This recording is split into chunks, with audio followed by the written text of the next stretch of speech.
Cerita diawali di sebuah hotel yang megah. Hotel tersebut dikelola oleh seorang nenek. Suatu hari, nenek itu memanggil salah satu karyawannya yang bernama Ningrum. Nenek tersebut meminta Ningrum untuk membersihkan lantai 2 hotel. Sebelum Ningrum mulai bekerja, nenek itu mengingatkannya dengan tegas agar tidak pergi ke lantai 3. Alasannya, lantai 3 sedang dalam proses renovasi. Ningrum mendengarkan dengan baik, lalu menjawab bahwa ia mengerti dan akan mematuhi perintah tersebut. Singkat cerita, Ningrum mulai merasa penasaran dengan perkataan nenek yang melarangnya pergi ke lantai 3.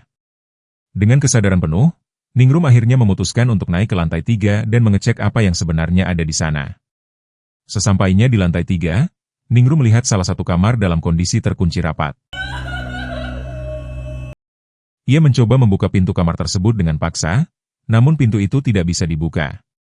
Saat itu juga, Ningrum terkejut karena mendengar suara seorang wanita yang sedang menangis dari dalam kamar tersebut.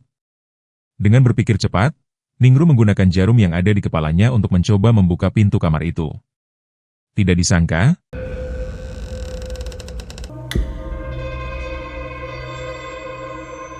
pintu tersebut akhirnya bisa terbuka.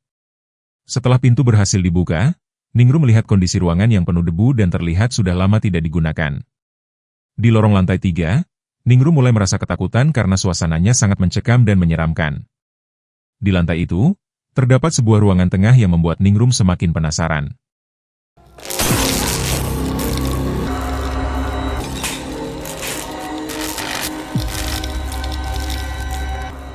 Ia sempat ragu untuk membukanya, namun setelah mengumpulkan keberanian, Ningrum akhirnya membuka ruangan tersebut.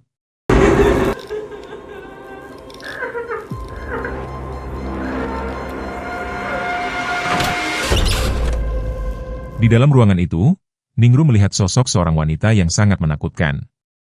Matanya berwarna merah, rambutnya putih panjang dan tampak lesu.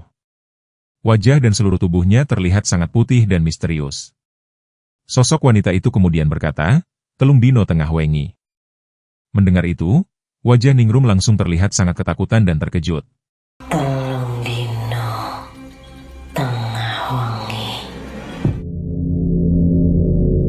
Singkat cerita, setelah Ningrum pulang dari hotel, ia sudah berada di rumah dan duduk di meja makan bersama anaknya. Wajahnya masih terlihat gelisah. Ningrum mengatakan bahwa seumur hidupnya ia belum pernah melihat seseorang dengan kulit seputih itu.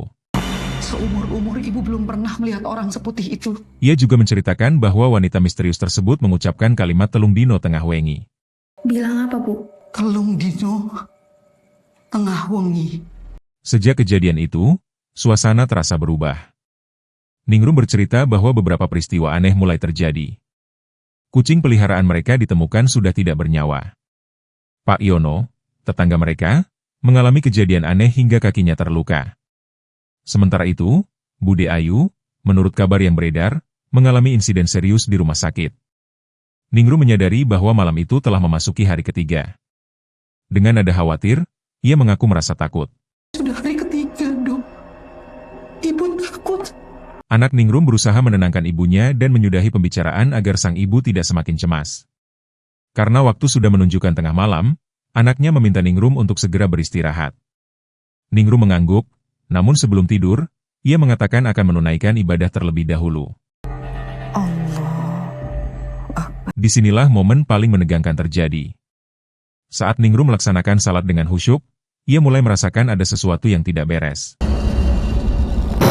Seolah ada kehadiran di belakangnya. Dari pantulan kaca, Ningrum merasa melihat bayangan yang aneh. Namun ia berusaha menenangkan diri dan tetap melanjutkan salatnya sampai selesai. Setelah selesai, Ningrum menoleh ke belakang.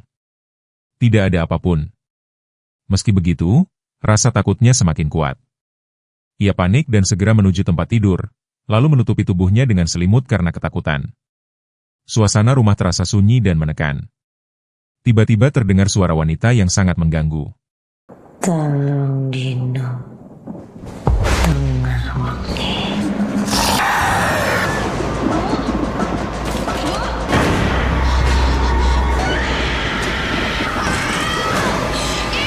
Tanpa diduga, sosok tersebut muncul perlahan dari dinding. Kejadian itu menandai akhir dari hari ketiga, seperti isyarat yang sebelumnya diucapkan. Dari luar kamar, terdengar teriakan anak Ningrum yang panik setelah mendengar suara ibunya dari dalam kamar. Setelah peristiwa yang menimpa Ningrum, cerita justru baru benar-benar dimulai. Kejadian tersebut menjadi titik awal terungkapnya rahasia besar yang selama ini tersembunyi. Apa yang dialami Ningrum bukanlah kejadian tunggal, melainkan bagian dari rangkaian peristiwa yang sudah terjadi sejak lama. Tokoh utama dalam film Wingit adalah Luna Maya dan Christian Sugiono. Luna Maya berperan sebagai Raina, sementara Christian Sugiono memerankan Ardo. Raina tidak sendirian, ia memiliki seorang adik perempuan bernama V. Setelah kejadian yang menimpa Ningrum, cerita kemudian berfokus pada Raina dan keluarganya. Kehadiran Raina dan Ardo perlahan membuka lapisan cerita yang sebelumnya masih samar. Dari sudut pandang mereka, penonton mulai memahami bahwa kejadian-kejadian aneh yang terjadi bukanlah kebetulan, melainkan berkaitan erat dengan masa lalu dan tempat yang mereka datangi. Sejak saat itu, alur cerita bergerak mengikuti Raina, Ardo, dan V, yang tanpa disadari mulai terlibat dalam rangkaian peristiwa misterius yang jauh lebih besar dari yang mereka bayangkan. Ningrum kerja di sini. Polisi juga sudah pernah datang dan tanya tentang Ningrum. Latar belakang Ardo diceritakan sebagai seorang wartawan yang sedang mendapat tugas untuk mencari informasi terkait peristiwa yang menimpa Ningrum.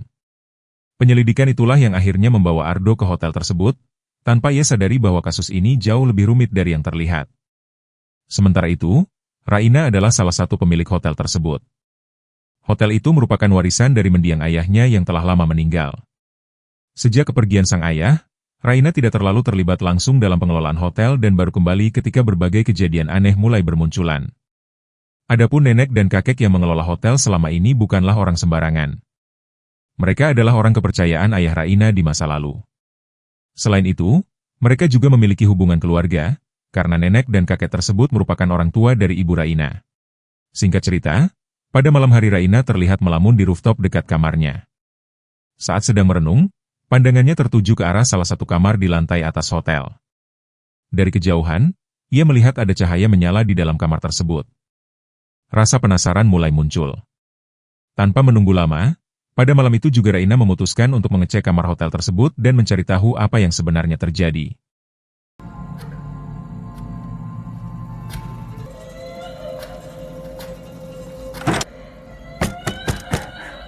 Saat Raina sudah berada di depan pintu kamar tersebut, ia mendengar suara seorang wanita yang terdengar menangis dengan sangat keras dari dalam ruangan di lantai 3. Hal itu membuat Raina semakin heran, apalagi ketika ia menyadari bahwa pintu kamar tersebut terkunci rapat dan bahkan digembok. Raina sempat terdiam, berpikir sejenak tentang apa yang harus ia lakukan. Rasa penasaran akhirnya mengalahkan rasa takut. Ia memutuskan untuk mencoba membuka pintu tersebut dengan cara merusak gemboknya. Setelah berusaha, pintu kamar itu pun akhirnya berhasil terbuka.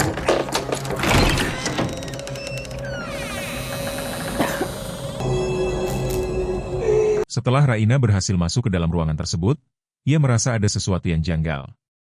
Ruangan itu terlihat berdebu, seolah sudah lama tidak digunakan. Lampu di dalam kamar menyala dan mati tidak stabil, membuat suasana semakin menekan dan menakutkan.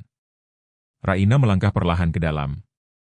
Di hadapannya, ia melihat satu pintu lain yang terasa mencurigakan dan membuat rasa penasarannya semakin besar. Dari balik pintu itu, terdengar suara seorang wanita yang menangis dengan sangat keras. Mbak? Raina berhenti sejenak di depan pintu tersebut, mencoba menenangkan diri dan berpikir. Setelah cukup lama ragu, Raina akhirnya memberanikan diri untuk membuka pintu itu.